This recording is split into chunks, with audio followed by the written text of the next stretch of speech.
وہ کسی وقت غافل ہو جائیں تو وہ آ کے فوراً حملہ کر دیں. لیکن کیا ہوا؟ اللہ تعالیٰ نے کیا کیا؟ اس سے پہلے ہی آپ صلی اللہ علیہ وسلم کو ان پر غلبہ دے دیا ہے نا. آپ صلی اللہ علیہ وسلم نے ان دشمنوں کو پکڑ لیا اور قید بھی کر لیا ان کو، لیکن خیر بعد میں چھوڑ بھی دیا تھا انہیں. لیکن دیکھیں نا کہ آپ کیا دیکھ رہے ہیں، اللہ تعالیٰ نے دشمنوں کے ہاتھ روک دیے مسلمانوں سے، اور مسلمانوں کو دشمنوں پر غلبہ دے دیا. تو اتنی بڑی نعمت تو اللہ تعالیٰ کی طرف سے ہے نا. کس طرح اللہ تعالیٰ نے دشمنوں کے ہاتھوں کو، جنہوں نے برا ارادہ کر رکھا تھا تم سے، روک لیا، مسلمانوں سے روک لیا. تو یہ واقعہ آتا ہے. اور اسی طرح دیکھیں ایک اور واقعہ آتا ہے یہودیوں کی غداریوں کا، جس میں بیان ہے.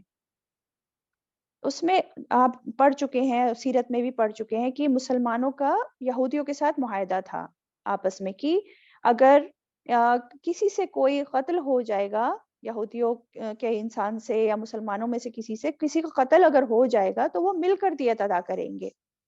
تو اسی طرح کیا ہوا کہ ایک مسلمان سے کسی کا قتل ہو گیا، تو آپ صلی اللہ علیہ وسلم نے یہودیوں کو کہا کہ تم لوگ بھی جو ہے دیت ادا کرو، ہمارے ساتھ مل کر اس میں شریک ہو، تم بھی دیت ادا کرنے میں.